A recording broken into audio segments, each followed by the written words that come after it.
Michelle Visage. We have a very special guest. So excited about this special guest. Yeah. Oh, my goodness. Bruce Vilanch is here. Live and in color. Yes. I love it. Mm-hmm. Now, Bruce Vilanch, the first time I became aware of you was in the Diana Ross epic, Mahogany. I know. When I met you, the first thing you said to me was, "You're in Mahogany." Yeah. 32 minutes in. Yeah. I said, "This queen has memorized Mahogany." Yeah. Yes. Oh, so of course I had to know him. I mean, this was the beginning of this fabulous relationship. How did you get in that movie? How were you cast? I was living in Chicago. I was writing for the Chicago Tribune, and I would write about all the movies that came into town and whatnot. And I was also acting at the same time. And there was an agent. I think her name was Shirley Rich, and she was like the Chicago agent. Mm-hmm. And anytime anything shot in Chicago, she booked it. And she called me up and she said, "There's that picture with Diana Ross that's shooting, and they need somebody for like 3 days. Uh-huh. And I think you're perfect for it." She plays a girl who is a sketch artist who becomes a high fashion model. But in the Chicago part of the movie, she goes to work at Marshall Fields, and you should be her boss. So I said, okay. And I auditioned. I went in and I read for Rob Cohen, who I didn't know was a friend of mine, who's the director. Actually, he wasn't the director. It was Tony Richardson who was the director. Yes. It was Sir Tony Richardson. Yeah. And who was a very epicene, brilliant Englishman. And he cast me. So I got there, and the first thing that happened was they fired Tony Richardson because he was under the impression he was making a Tony Richardson movie. Right. And, of course, he was making a Diana Ross movie. Oh, a Berry Gordy movie, and filmed a Berry Gordy. And we shot one scene with Tony and Diana Ross, who we call Diane. Tony had this sort of English public school voice, and and you had no idea what he was saying. Uh-huh. He was saying, "I'm going to go down on the left, and then you take your hand and you put it in there." And it was kind of like Maggie Smith on some awful helium. Uh-huh. And she would look at me and she'd say, "Do you know what he's saying?" I had no idea what he's saying. And this went on for a while, and we didn't actually shoot anything. And the next day they called me and they said, "He's been fired. Berry is taking over." Wow. So it was Berry Gordy's first film, and the first scene he shot was the rewrite. Instead of hiring her, I didn't hire her. Uh-huh. She came to me for a job, and I kind of made fun of her drawings, and that was it. Yeah. And then she gets a job, like a clerical job. Nina Foch is her boss, who was fabulous. Yes. But he felt bad. He said, "We'll reshoot. We'll do your scene, but because you're funny, so we'll have this funny little scene in it where you mock her, and then that's it, and you'll be done." Right. Because his idea was get her out of Chicago fast. He said, Chicago ugly, Rome pretty. Yeah. we go into Rome. So the idea was to get as much Chicago stuff shot in a hurry and get the story out of Chicago. So Berry wanted to leave Chicago. He wanted to leave Chicago. He wanted to go to Rome. He thought that was where the money was, the glamour and all that. And the story was about a girl from the hood in Chicago, and nothing was pretty. The whole idea was to contrast, her life once she gets over there and she becomes Mahogany. It's a whole other glamorous world. So the idea was to get her there quicker. And so we shot the scene. We rewrote the scene where I rewrote the scene, actually. Yeah. And we didn't have time to learn it. So I was sitting on a high chair, and there were all these fabric patterns in front of me. And she comes in and shows me, and I'm looking at her drawings. I'm saying, "Very nice. Can you type?" And she says, "Mister, I'm a designer." And she stalks out haughtily. So that was, we didn't even learn that. We wrote it. I printed it on a huge piece of wrapping paper, and it was on the table in front of me. And if you look at the scene, you can see both of us are very interested in what's on the table. We're looking very closely at what's on the table. And he said, "You should be sewing." And so, I, like a schmuck, I thought, should do what the director tells you. So I don't sew. I'm sitting there pretending I know how to sew. And we're doing this scene, and I'm sewing away. And as I've sewed my shirt to her coat as we're sitting there. And when she turns to go and says, "I'm a designer," she turns and she yanks me off the stool. It makes for a great outtake, but it was not in the movie. We had to reshoot it. And by that time, we'd learned the lines, and it was all fine. But the other principal memory I have of that movie is she was in the Chicago part. She was really dressed down. Yeah. And we finished the thing that day, and she went back into her trailer, and I was sitting, and I was kind of like shooting the breeze with people and whatnot. And then about 45 minutes later, the trailer door opened, and Diana Ross walked out. Of course. It was like, I mean, this is like what you must get every time you put her RuPaul on. Yeah, right. Is like, oh my God, I'm RuPaul. Uh-huh. But it was like, oh my God, it's Diana Ross. It had completely gone out of my head that I was working with Diana Ross. Yes. It was Diane, and she was the actress, and Yeah. because she was totally unlike the Diana Ross that I had been dancing to for years and years. Yeah, and you're from Detroit too, right? I know I'm from New Jersey, but later on, years later, I ran into her on an airplane. We're friends, and I've written her nightclub act. Yeah, and I ran into her on a plane, and the book Call Me Miss Ross had just come out. And all about averting the eyes, right? Yeah. Yes, all that stuff. Yeah. And she And I said to her, you never asked me to call you Miss Ross. And she looked at me and she said, I've been meaning to talk to you about that. Oh, it's amazing. When's the last time you saw the movie Mahogany? I years, and I ordered. I mean, I actually have a CD, a DVD of it because I intended to sit and look at it. Really? Yeah, just for the hell of it. I mean, it is a masterpiece. It was on something. I don't know. Turner Classic was running like Tony Perkins Day or something. Yeah. Or their themes. It was like, watch Tony Perkins Freak Out Day. So it was a day of Psycho, Fear Strikes Out, and there's a great freak out scene in Mahogany. Oh, yeah. Oh, he's great in it. I think I actually saw a piece of it, but it was too late to DVR it. So I thought, I owe it to myself to have this in my collection. I can't believe I watch it at least twice a year. Really? And actually when I'm in my dressing room, I'll just have it on loop and I'll just have it in the background right there. Right. And this is Diana Ross at really she's had many peaks, but she was the biggest star in the world. I know. The biggest star in the world. Yeah. And the movie actually still holds water. About a year ago, I was doing a show called something, whatever, and the producer is good friends with Berry Gordy, and he came to visit the set. And he was in my dressing room with me and some other people watching Mahogany, and he gave a director's commentary. Oh, my God. While we watched Mahogany. Wow. That must be hilarious. It was amazing. Yeah. It was amazing. Because, it was written for Liza Minelli. Really? Yeah. I had no Mahogany was. Mahogany was. It was written by Bob Merrill, who wrote Funny Girl. He wrote the lyrics to Funny Girl, and he wrote a lot of Broadway shows. He wrote Take Me Along that Jackie Gleason was in. He wrote a lot of Carnival, that musical. He wrote the music for that. Robert Merrill. Well, Robert Merrill was the opera singer, but Bob Merrill, who was another person, was a writer. But he was mostly a songwriter. And occasionally he would write a script, and he wrote this script for Liza. And I remember when the script came around, everybody said, it's a Susan Hayward picture. About the scrappy girl from the slums who becomes an international superstar. Yeah. And I don't know why Liza didn't do it. It wasn't called Mahogany. It had, I don't know, some other. I could see Liza doing it too.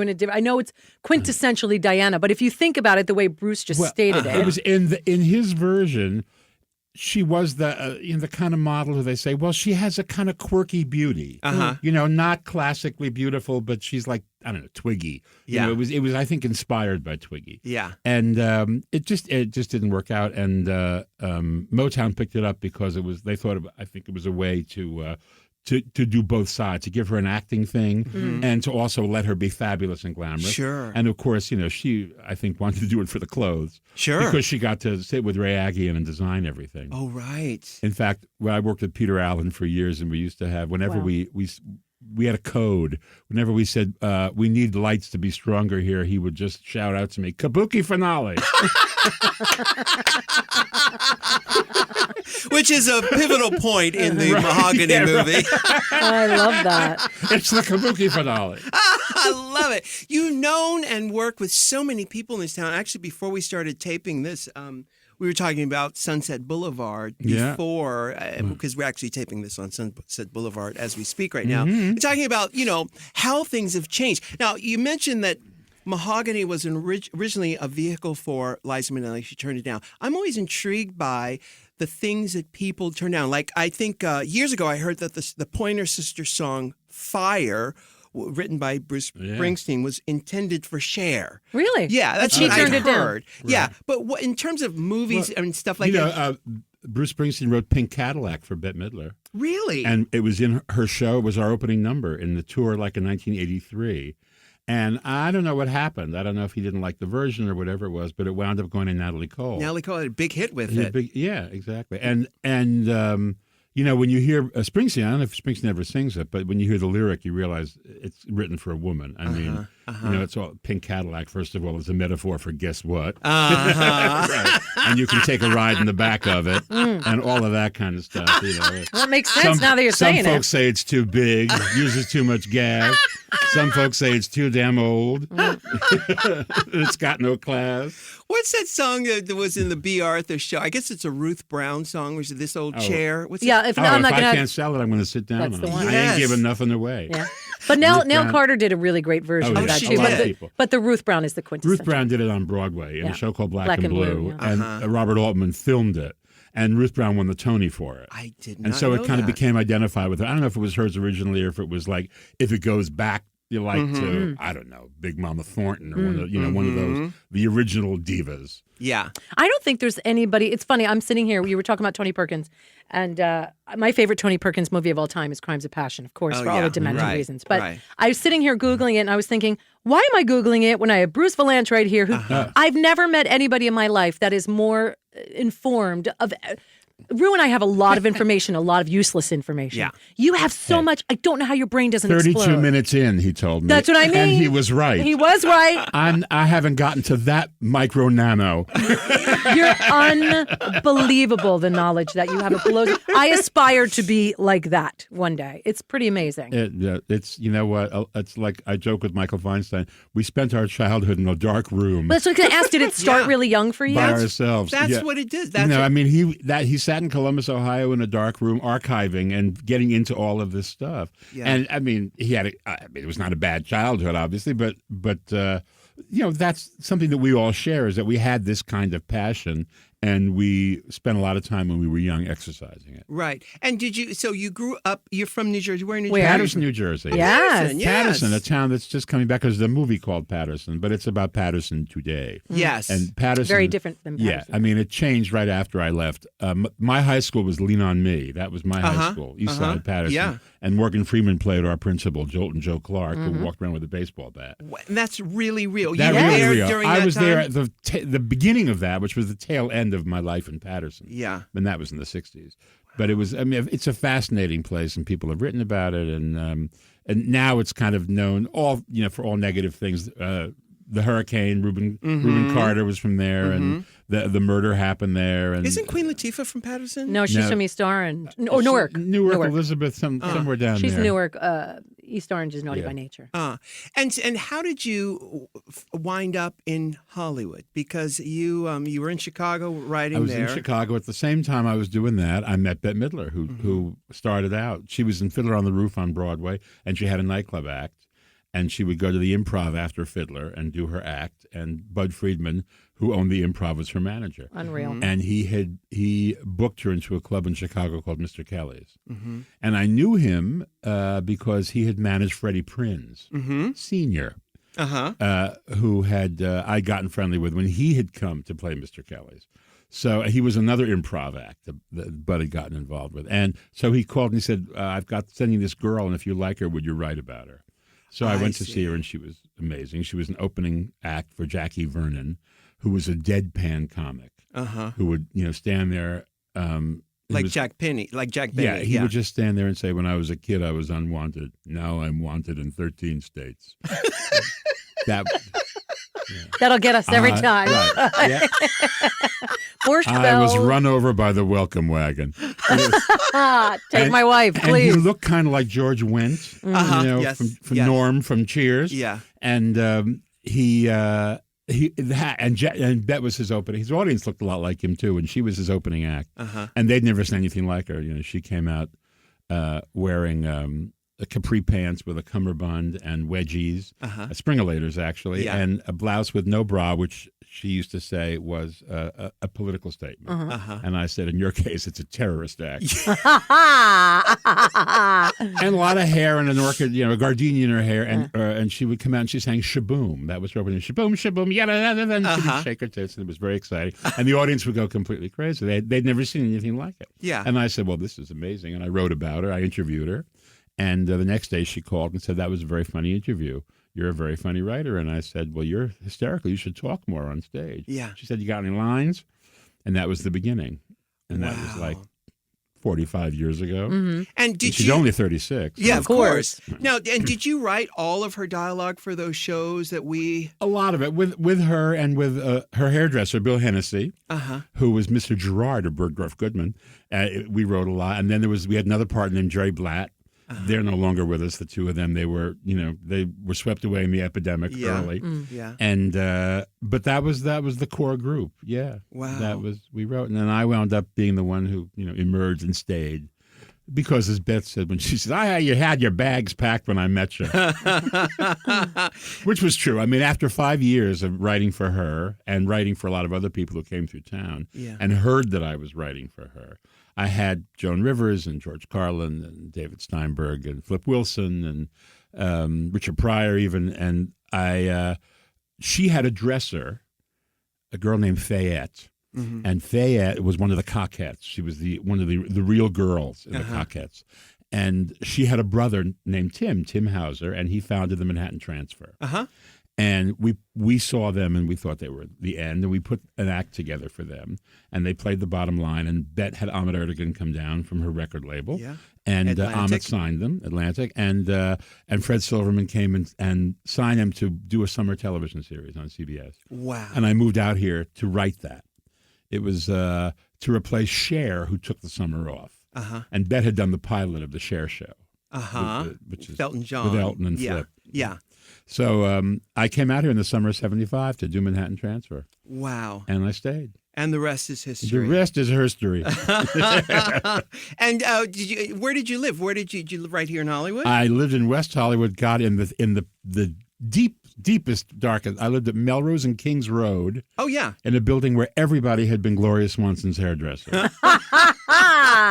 Only to wear a turban. Right. Or they were flight attendants. Yeah. And the building had no air conditioning, so the windows were always open, so you'd hear everything that was going on. Wow. So, I'd sit there at night and I would hear from every apartment, yes! Yes! Yes! That sounds fun to me. Then the neighborhood changed. It was, see! See! And then it changed again. It was niet. Oh my God. And, it's so funny. We've got Bruce Vilanch. We're going to take a quick break, but I love these stories about the changes and the evolution of this town, this old town. Yep. So we're going to take a break. We'll be right back right after this. We love us some Casper mattresses. There's nothing like a great good night's sleep. I have to tell you, all my traveling, of course, I'm excited to see my husband and my kids. But I actually, when I get into my bedroom, I look at it. He's looking at me with different eyes, hungry eyes. And I'm looking at that mattress with those same eyes. And my husband's looking at me. You look at your mattress with hungry eyes. Hungry eyes. And I look at it, I'm like, Casper, you and me, baby, we have a love affair tonight. I love it. Now, Casper is an online retailer of premium mattresses for a fraction of the price. Yes. That's right. You can get $50 toward any mattress purchase by visiting Casper.com/Rue using the offer code RU. What are you waiting for? Go get yourself a Casper mattress. Go to Casper.com/RU. Get started today. Go now. Now, Michelle, Loot Crate is this fabulous subscription service that you can get on board with to get all this great stuff if you're a big fan of different categories. Yeah. Well, it's all like TV shows and cartoons, and there's gaming. If you're a gamer or that kind of person in any way, shape, or form, there's different crates for you to choose from with Loot Crate. There's an anime loot box. There's a gaming loot box. There's a pets one. Now, that's the one I'm talking about. That's so cute. So cute. Every month, you get all of this great stuff for your pet or whatever category you choose. Yeah, exactly. That is just fabulous. Yes, you can get the bigger boxes, smaller boxes, they pop culture items, whatever you want, for less than $20 a month. And there's all sorts of things that you can do. All you have to do is go to lootcrate.com/Rue, enter the code RU to save $3 off on any new subscription today. All right, we are back with Bruce Vilanch. We're talking Hollywood stories in his career, which is an amazing career. I think actually when I was on the Hollywood Squares, I think you may have written this joke they had for me, which is RuPaul. In 1542, the Magna Carta was signed. Who signed it? And the answer was Joan Collins. If it was a Joan Collins joke, it was me. Although after a while, we got when Jackie was on, Jackie would come on, and we couldn't really do those anymore. So it became became Mike Wallace jokes because he was up around until the end. Yeah, and he was quite old. It was just like, and they were occasionally Dick Clark jokes. Right. Well, that's a good one. Right. Yeah. I mean, a joke about Dick. We'd say Dick Clark is so old that he went to examine his past lives. He discovered that in the past life he was Dick Clark. Oh my God, I love it. Where'd terrible ageist material. No, that's fun. Now that I'm arcing into my dotage, I can say that. Where do you think you got your sense of humor from? I don't know. My mother was hilarious. She was really funny, and she had great timing. And her whole side of the family. One of them was my uncle Mickey Landau, was a Catskill comic, not a very successful one, but he was. But they all had great timing, and when I was with their side of the family, it would be like joke, line, parry, thrust, riposte. Love it. My father's side was very scientific and nerdy kind of, but my mother's side was so it probably came from being around that. I mean, I'm sure that's being around. Although I don't know where things come from. I mean, because we all know people whose parents were famous comedians, and they're not terribly funny people. Yeah, true. Yeah. They don't have that timing. They don't have that stuff. They certainly grew up in the atmosphere of it. Sure. But they don't, so I don't know that that's entirely it. That's part of it. Yeah. I just think it's one of those things. It's. I also think that being funny is a reaction that you have to the world. Yeah. And I think that it comes from someplace we don't know, but it gets nurtured by world experience. And, as Whoopi always said, it gives you a chance to run. If you're funny, you get a head start on them, so they don't bop you. You're right. Yeah, and it's a sanctuary for the sweet, sensitive souls who are overly sensitive, and you get a place in irreverence with other people who get to see that this whole world is so wacky. I mean, are you seeing how wacky this is? And that's that place where we can live in a safe place. Right. You know? And you written for everybody. Everybody. How do you find a person's voice? How do you find a voice for Raquel Welch? Yeah. Yeah. Well, you have to do homework. I mean, you have to actually watch them and just see who they are. I mean, I've always compared it to designing a dress for them. Mm-hmm. I mean, one reason I'm friendly with Bob Mackie is because he knows how to make people look great because he understands bodies. And I guess I just understand personalities. And when I just know how to tailor, I mean, I realize here's the mission. This person talks this way, and I have to make it sound good coming out of their mouth. Someone like Raquel, when you actually look at some of her really good stuff, like the Musketeers movies that she did with Richard Lester. Won the Golden Globe for yeah, that. I mean, she's funny because she's making fun of herself. And that was what I always try to do. And, one of our biggest laughs ever was she comes out in this fabulous gown. She says, "You like my dress? I borrowed it from RuPaul." We did it at an AIDS benefit, and now she does it all the time. And she's very happy that you came back because she can do it. Now it's a bigger laugh than ever. I bet. From people who had no idea who you were when we first did it. Right. So, not that she works whenever she feels like it, but she's like 74 years old. Yeah, it looks great. Unbelievable. Unbelievable. Yeah. Like she sleeps in a vault. Yeah. I mean, incredible. And we've worked with everybody. Who were you starstruck by? Porn stars, I'm sure. Well, obviously. of course. Yeah. But, But who to discover things that thing that says mirrors objects and that may be larger. Yes. Well, I discovered that. Yes, it's true. And that was all right. Yeah. That was not an unhappy moment. No. Starstruck. It's.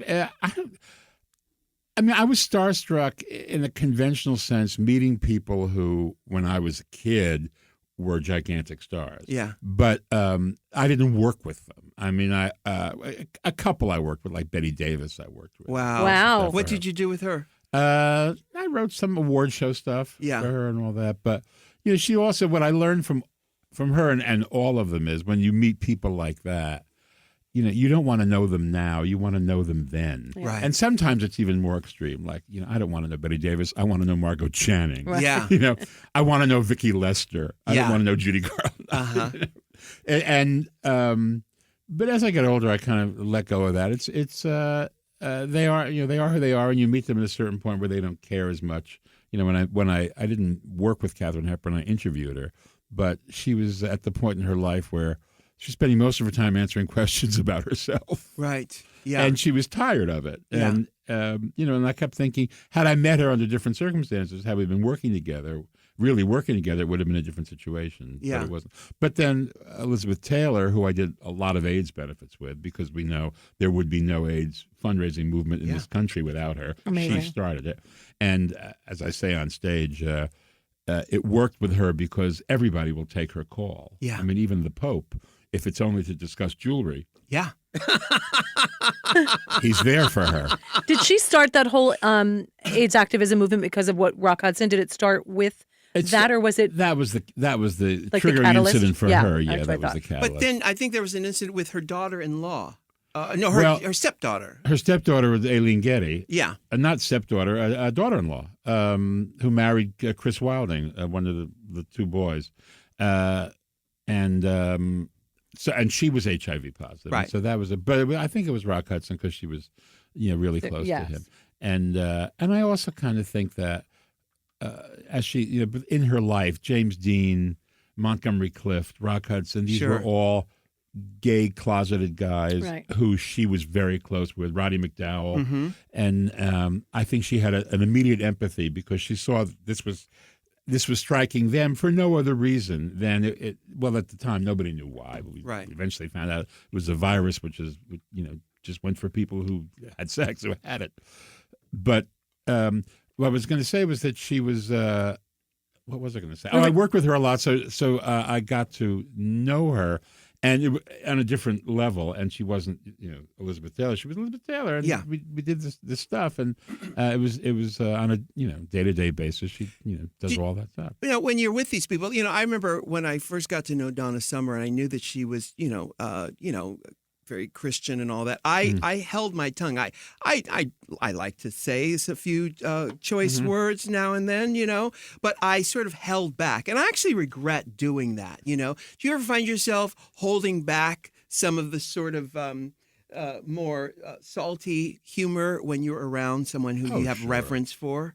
It depends on who they are. The reverence I don't think would enter into it. It might, I guess, but the appropriateness, I get that. We did the Bill Murray tribute at the Kennedy Center a few weeks ago, the Mark Twain Prize. And there was a dinner, what they call the rehearsal dinner the night before. Everybody who's on the show or involved with the show, I was one of the writers, is invited to this dinner. And this year they had the dinner at the Supreme Court. Wow. In the lobby of the Supreme Court, which functions as a party room on occasion. Who knew? Well, you have to be invited by a justice, and the justice has to be at the event in order for it to happen. So it's fairly rare. Wow.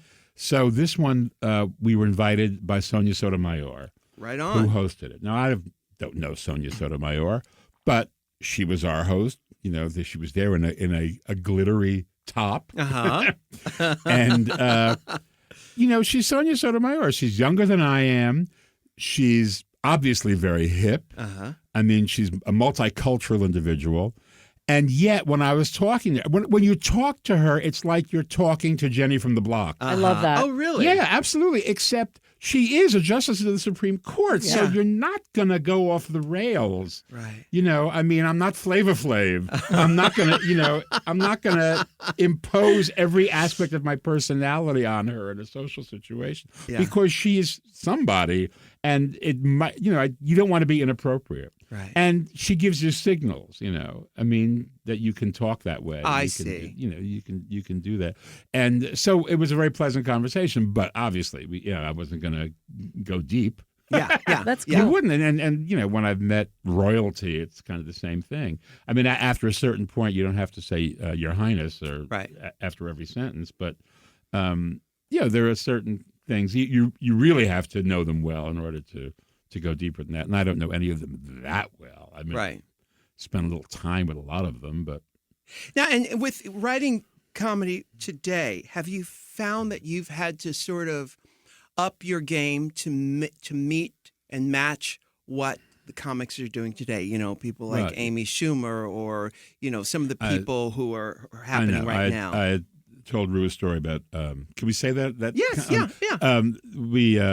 I worked with George Carlin. I didn't write. I mean, I wrote some television stuff for George when he was in character, but we would have a running gag going, "How do you top this?" He would watch. It wasn't Andrew Dice Clay or somebody like that come out and start talking, about whatever, and he would say, "I don't know how I top this. How do I top this?" And finally one day he called and said, "I think I've found something I can top this with." So I went up to see him in concert, and he came out and he said, big applause, and he comes out and says, "I don't think there's enough said about pussy farts." Shut up. Shut up. And it's like, okay, top that, bitches. No one's going to come in after that. But the idea was, this is what they want now. I mean, there's no Amy Schumer comes out and talks about just nothing, her itchy pussy, and it's. I mean, but you look at the coarsening of national dialogue. I mean, we spent a whole 6 weeks talking about pussy grabbing on an electoral level. So the world has changed. In the old days when there were real strictures, you had to be clever. You had to find ways around that. You had to be subtle and coded. And on one level, it's healthy that everything is now out there.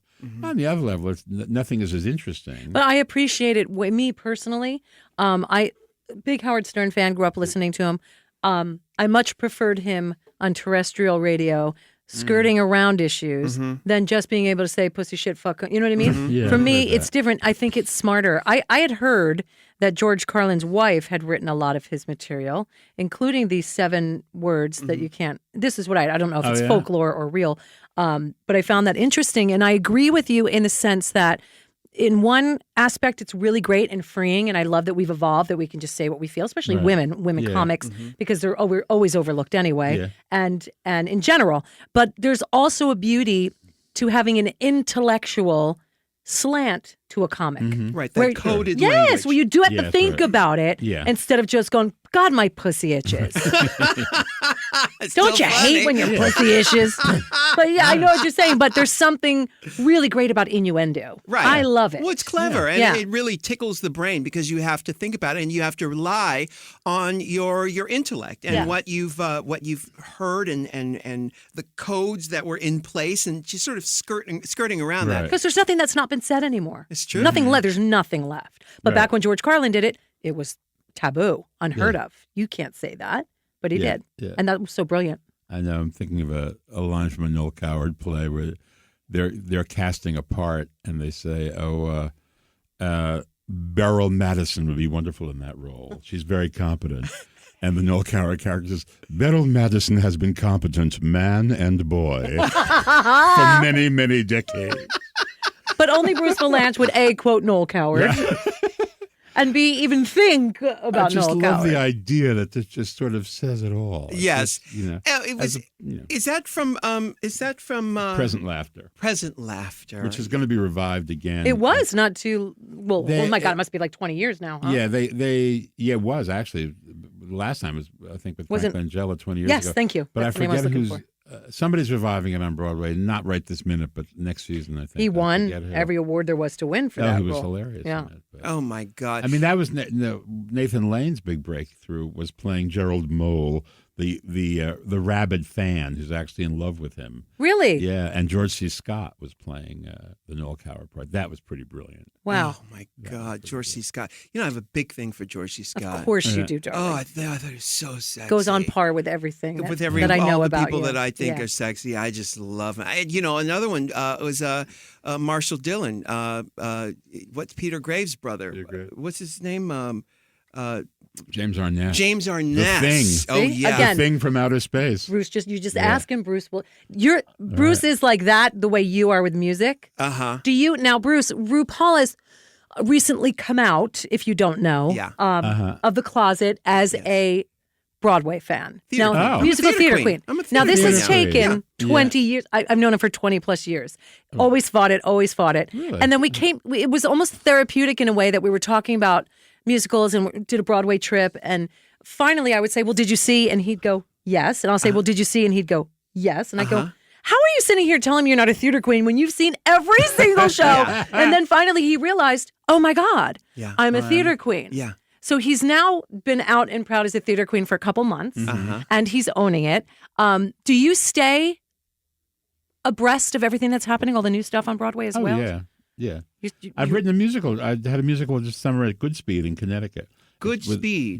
The Goodspeed Opera House, which is an incubator for musicals. They have is it like a a workshop? Now they have Holiday Inn on Broadway. Wow, yeah. That's theirs.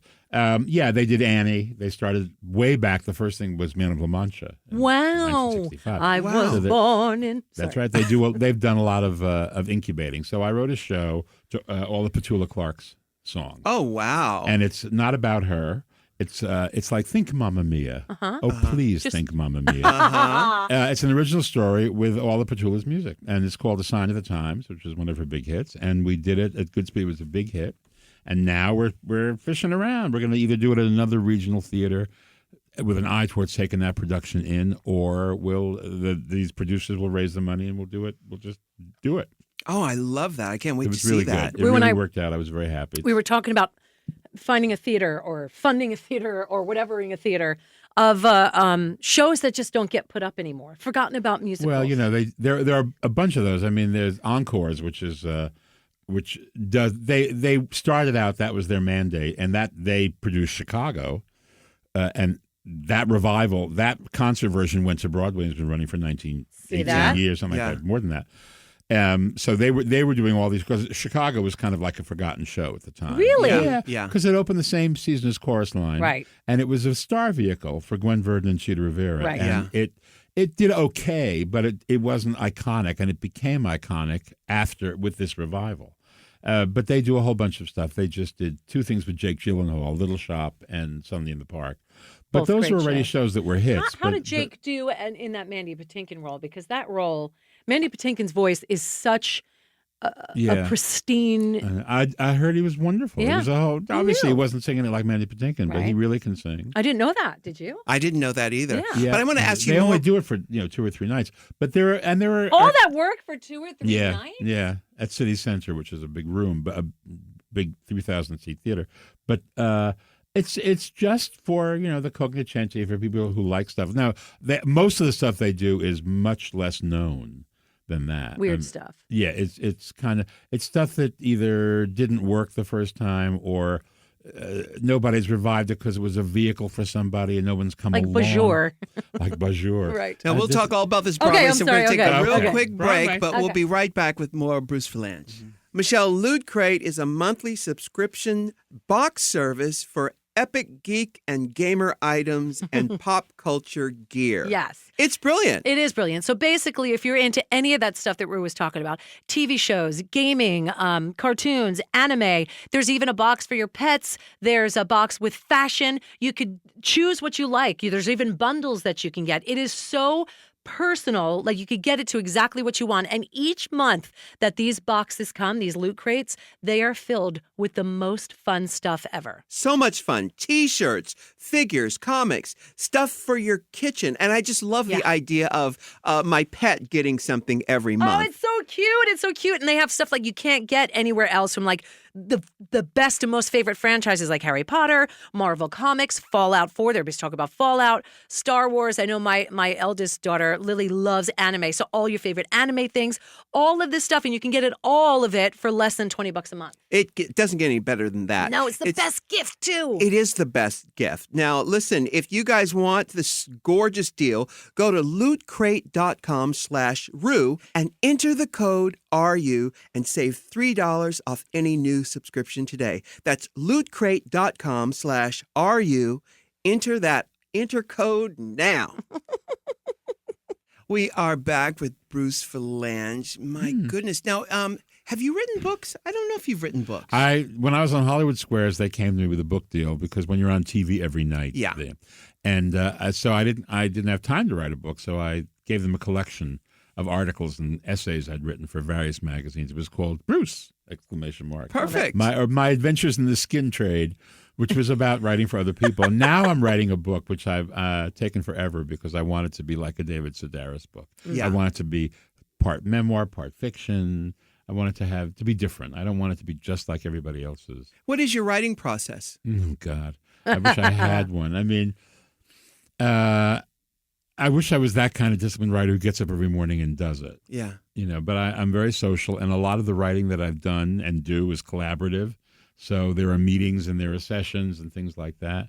And so my own personal, when I'm alone in front of the computer writing regimen is not regimented at all, and it should be. Yeah. So, I need one of those closet organizers to come in and say, you will write from 10 to 1, and then you will, Yeah. Because I having grown up watching sitcoms and stuff, I know that the humor that really twists my tits is the stuff from the Borscht Belt comics who moved on into television, like Sid Caesar and Mel Brooks and those people. And, I'm programmed to laugh at a joke if it's in that rhythm, no matter what. No matter what.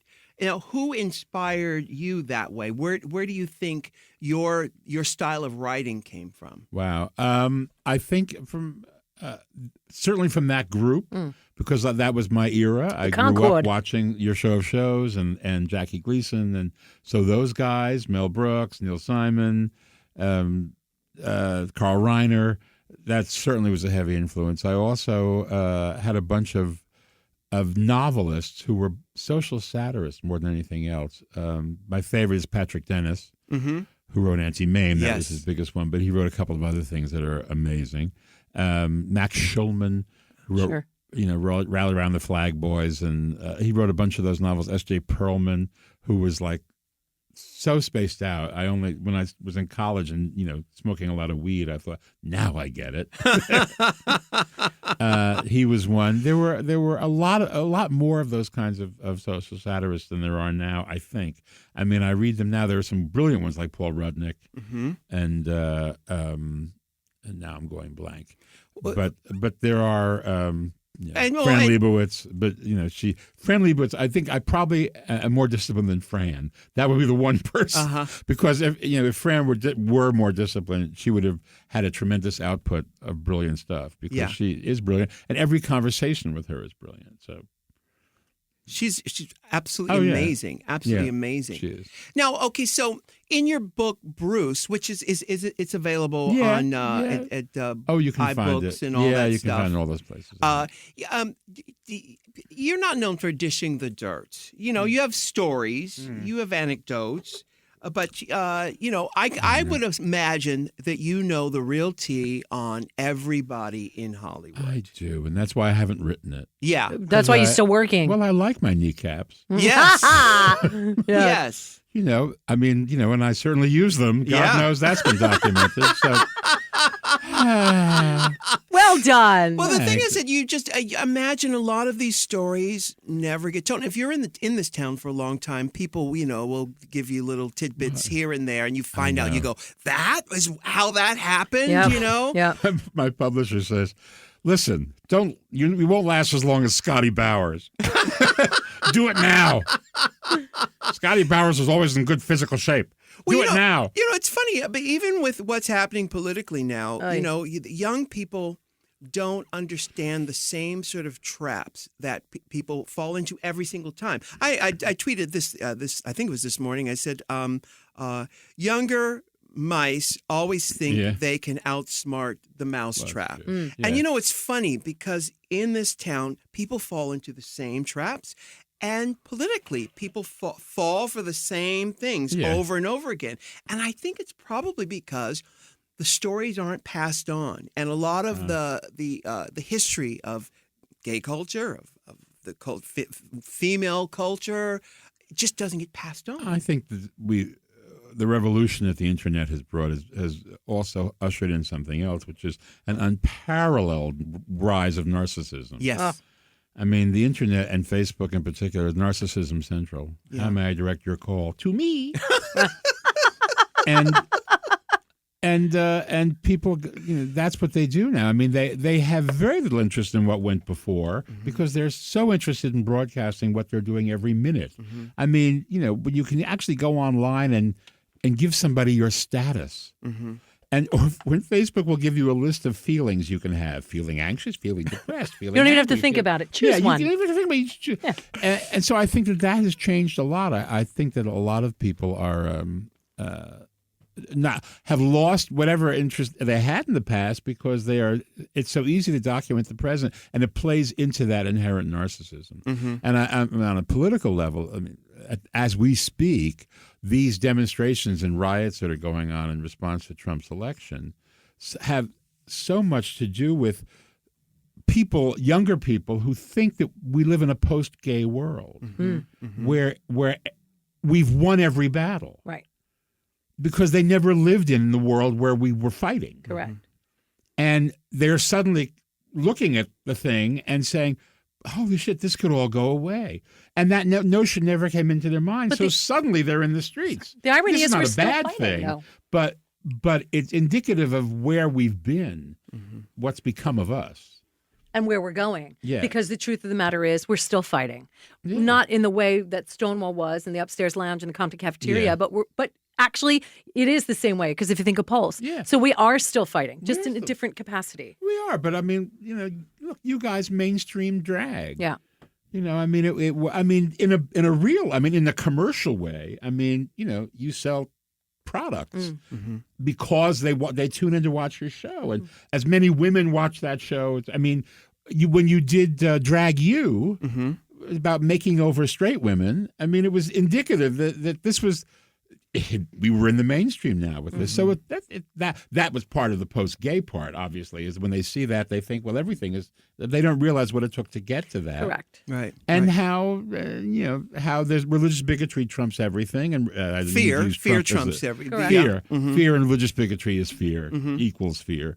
And so that's always just like looming like a dark cloud coming over the hill. Yeah, I always say that, you really get to see how far our culture has come if the electrical grid of a city went down. You get to see how advanced we are. Right, yeah. Because people it'd be boiled down to their essence, and it's just rotten,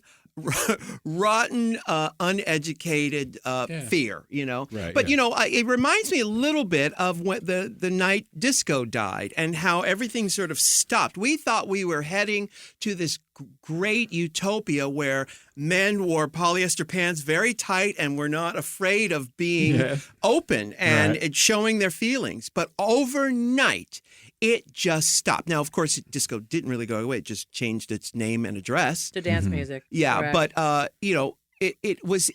Do you remember another time in history, Bruce, where it was this kind of polarity? No, I mean, I don't know all the times, but I'm sure a historian, I'm sure Doris Kearns-Goodwin can come in and say, well, in 1928 or whatever. But no, and not in my lifetime. I mean, it's been building for a long time, but not where it is so delineated, so clearly delineated in half and half. What do you think is going to happen? What do you think the solution to this is? Let it play out? I think we have no option. I mean, it is going to play out. We can't stop it. I mean, nope. What? You're right. Right. It happened, and I mean, you can do a lot of postmortems, and that doesn't really help except it arms you for the next battle. But 4 years later. Well, I mean, perhaps we have learned that we don't put our money on a presumptive winner. Correct.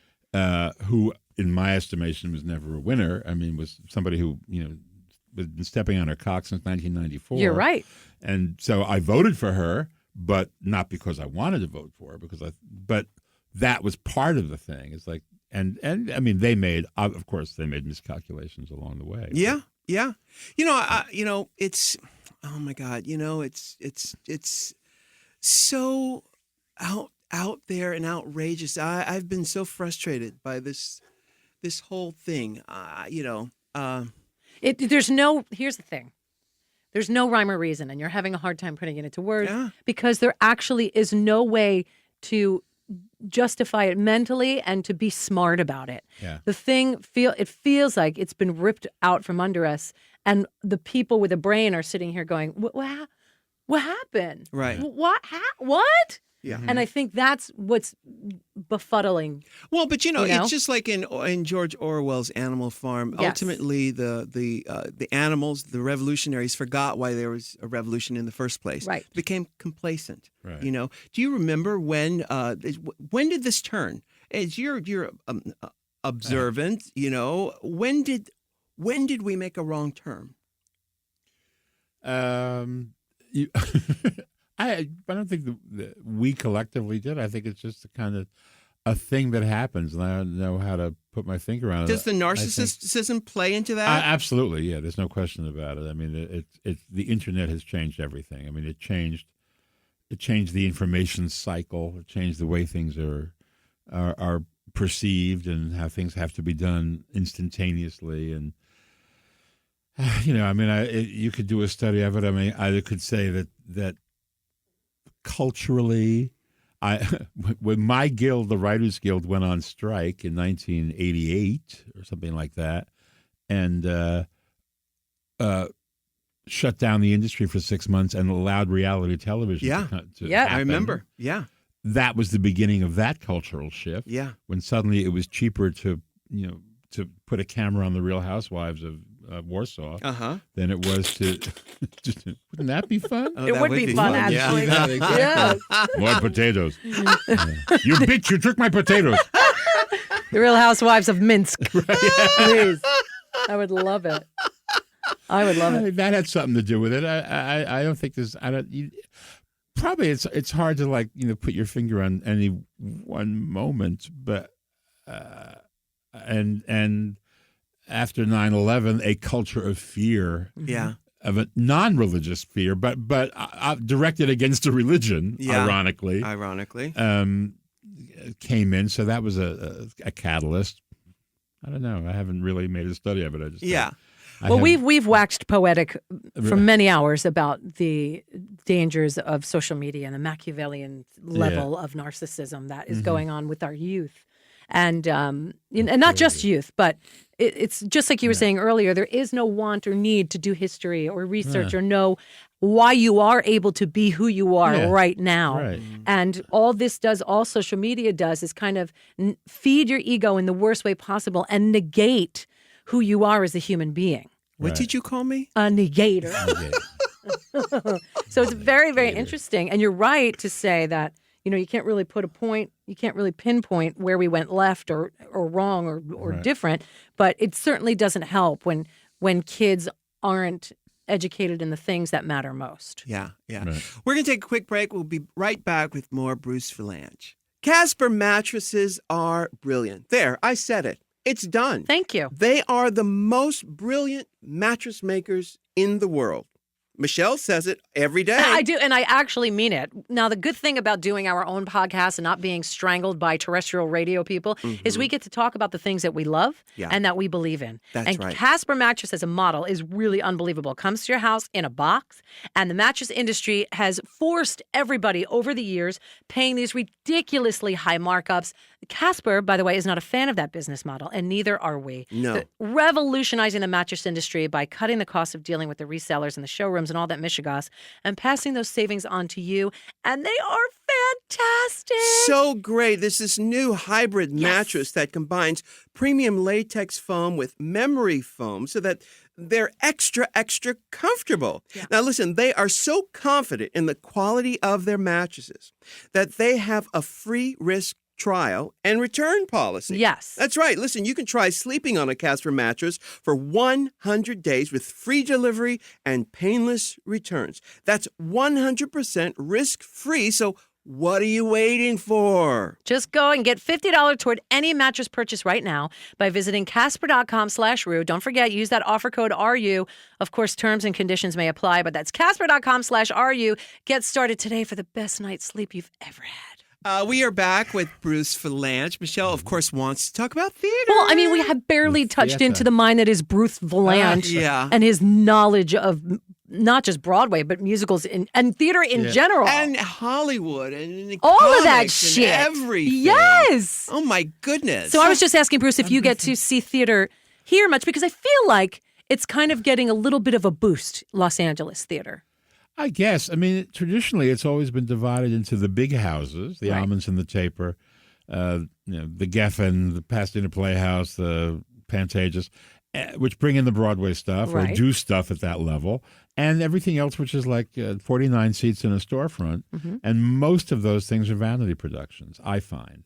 And I find every time I decide I'm going to go to one of them, I kind of go, oh, my God, it's kind of like something I saw in college, and I have had very bad luck with Equity Waiver, and I've done it. I've been in a few Equity Waiver shows myself.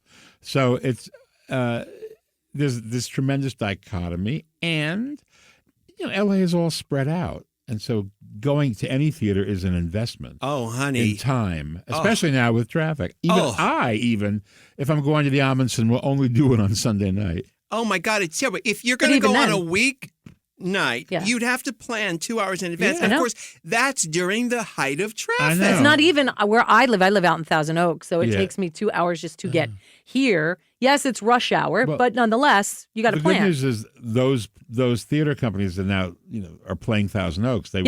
They'll bring things. They'll do things out there. I go see all the stuff at the Civic Center because it's right in my backyard, and some of the productions are really, really well done. Proof that there's an audience that wants to do it. Well, let me tell you, I was in San Francisco this weekend, and I looked in the paper to see SF events. That's what I put in Google, and it showed me, and it said that out at the Black Repertory Group out in South Berkeley, they were putting on a production called Unforgettable.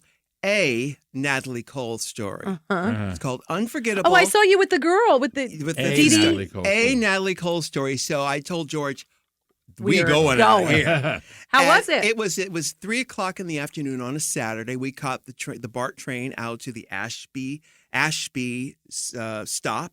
We went to see. There were about 17 people in the audience. Yeah. Are you kidding me? No, and it was very.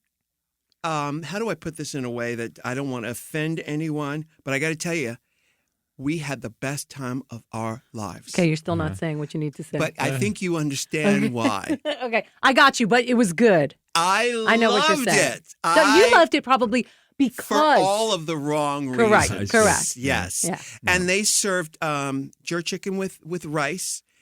In the theater. You got food? In the theater. That made George the happiest. Is the fact that we got to have jerk chicken with rice in the theater. While watching a Natalie Cole story. And they served sweet potato pie. Some best sweet potato pie. Was it Patti LaBelle's?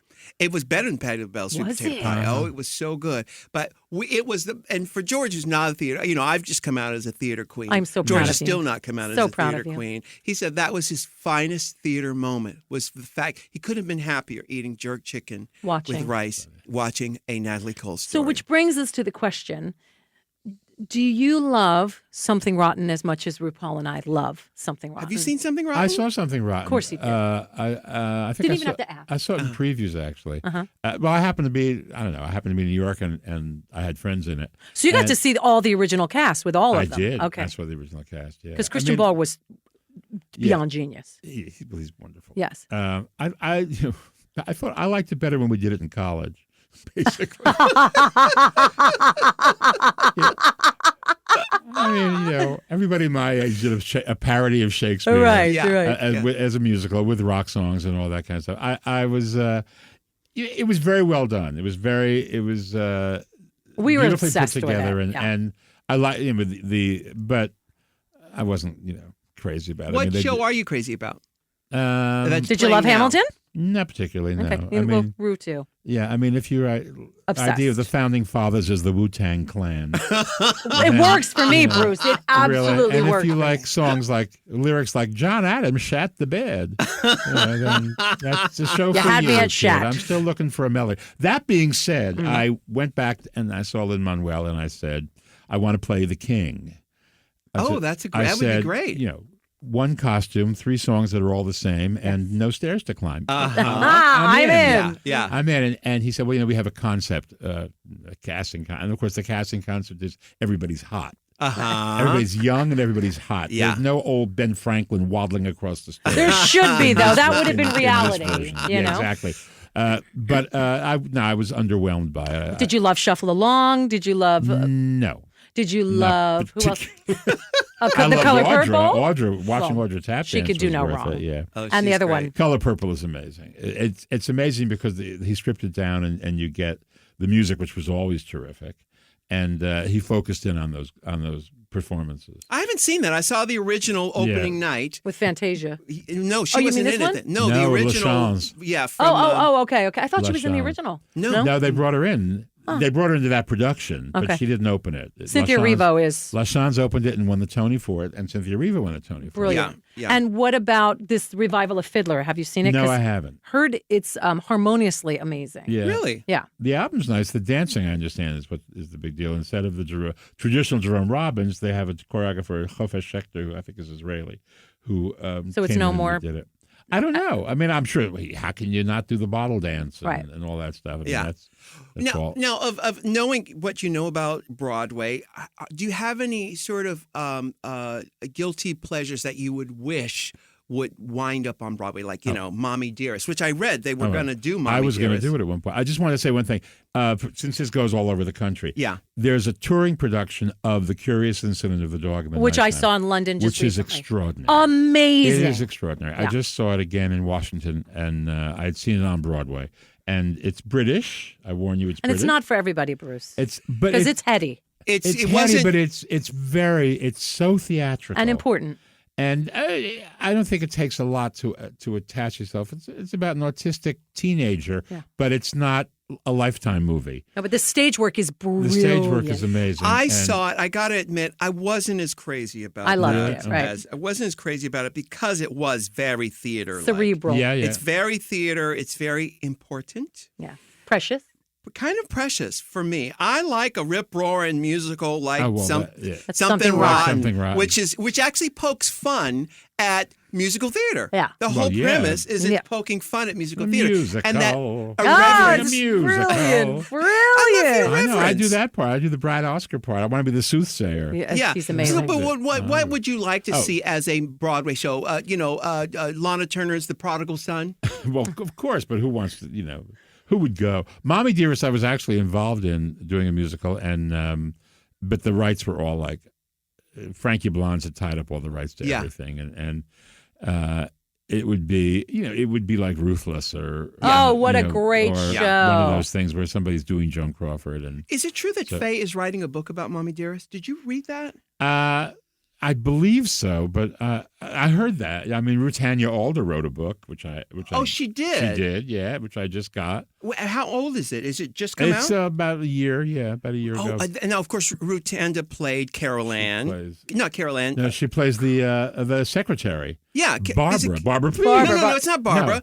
No, it's Carol Ann. Carol Ann, get the children out of the... Is it Carol Ann? I'm mixing up with Poltergeist. That's Poltergeist. For me, I don't know. Carol Ann was in Poltergeist. Is it Carol Ann? I think it is Carol Ann. I thought she really? Oh. Because Barbara, please, Barbara. Barbara is the reporter. Is Marlon Brando? Oh, that's the reporter. That's Jocelyn Brando. Jocelyn Brando is Barbara.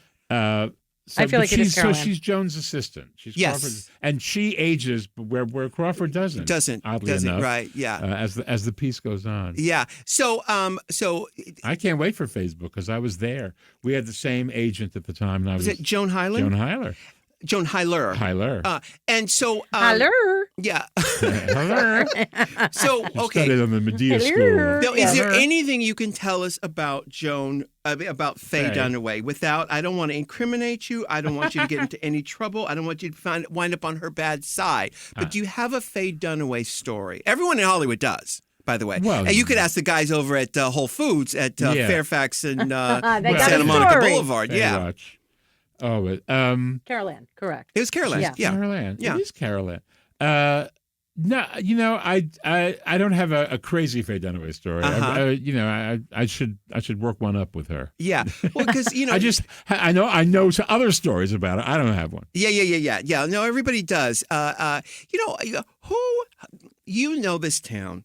Who do you think has a book in them that would really, I'm not blow the lid on this town, because everyone the lid would be blown is dead by now. Yeah, right. Who do you know who has the most stories about Hollywood? Who hasn't told them? Who hasn't told them? Who has Scotty Bowers? Scotty Bowers. There was a travel agent named Lorraine Orange. We called her Agent Orange.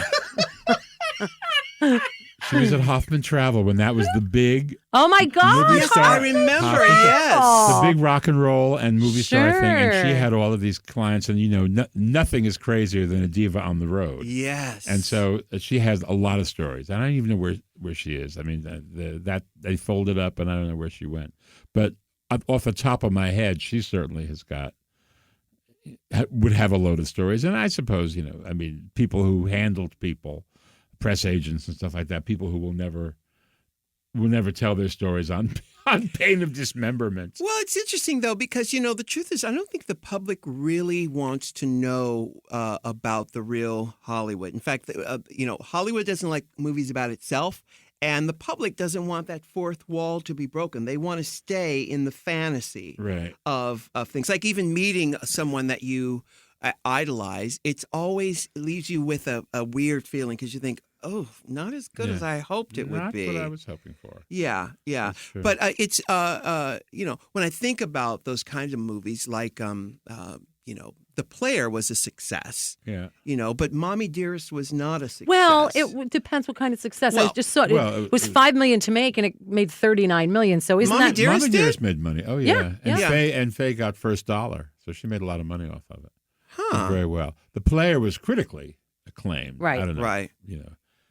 But it didn't make a lot of money. I don't think so. Altman Pictures don't, except Nash, which made it. And Gosford Park was probably. Yeah. Yeah. Absolutely. And Nashville, which did that make money? I don't know if it made money at the time or not. It was such a great movie.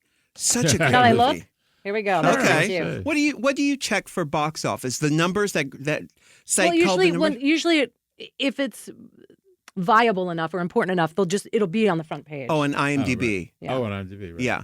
That's true. I go to something called The Numbers. I don't know what country that comes from, but it has a movie index of movies. Do you have a favorite movie? Mine's The Wizard of Oz. Yeah, well, it's everybody's, isn't it? The top five. I do have a favorite, but it's so strange. I mean, I never think in those terms, but I guess there's a picture I have a lingering affection for. And when I mention it, people go, what? But, it won the Oscar for Best Picture, Tom Jones. Oh, Tom Jones, in 1964. With Albert Finney. Great. It's a great movie. Never heard of it. I know who Albert Finney is. It won the Oscar for Best Picture, and it was a huge hit. I mean, it was a British import, but it made a lot of money, and it was a huge cultural. Guys, what year was Nashville? It was 76. It was his bicentennial gift to America. It was filmed in 75, but it was, I think it came out in 76. So Tom Jones, what is that? It's not David Lean. Tom Jones is Tony Richardson. Tony Richardson, yeah. Who is Natasha Richardson's father, was married to... Vanessa Redgrave. Yeah. It was an adaptation of a Henry Fielding novel from the 17th century, and it was about about a bastard child and how he makes his way to the top of society in London and the country in the 17th century. And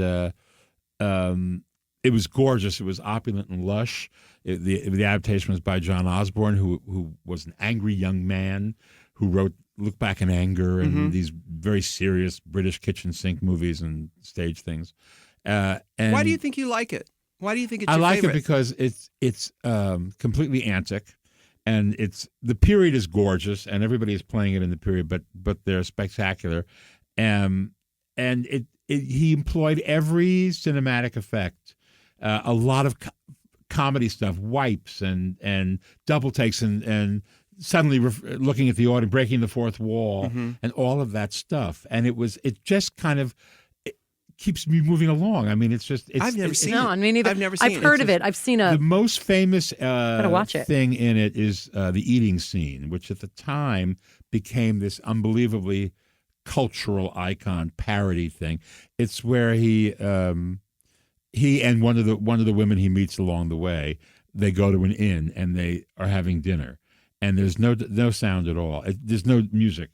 It's the two of them facing each other across the table, and they're eating, and they put away this huge meal, and it becomes clear as they're eating that it's all foreplay. And everything they eat in a certain way that makes you realize it's really that drumstick is substituting for something else. Those oysters are really sliding down that gullet. And it builds as it goes along, and the audience would just start to giggle and then laugh. And by the end of the thing, the audience was in hysterics. And it's the kind of thing that really should be seen with an audience because then you get the full effect of it. Yeah. But that's why I love it, because it's interesting choice. It plays with all those things. Well, it's a favorite. I mean, it's not in the pantheon of movies, and I think it hasn't aged well, because there have been so many other things. Because first thing is Barry Lyndon, which is very... Barry Lyndon was a big blown-up version of it. Yeah. But Barry Lyndon was Stanley Kubrick, who tended to take things seriously. Yes. You better believe it. Nashville, so the budget was 2.2 and it made 9.98. So not a big hit, but they didn't lose. No, it didn't. It didn't. It was just, again, it was a big watershed movie. I mean, a lot of it was a style that a lot of filmmakers emulated. Yeah.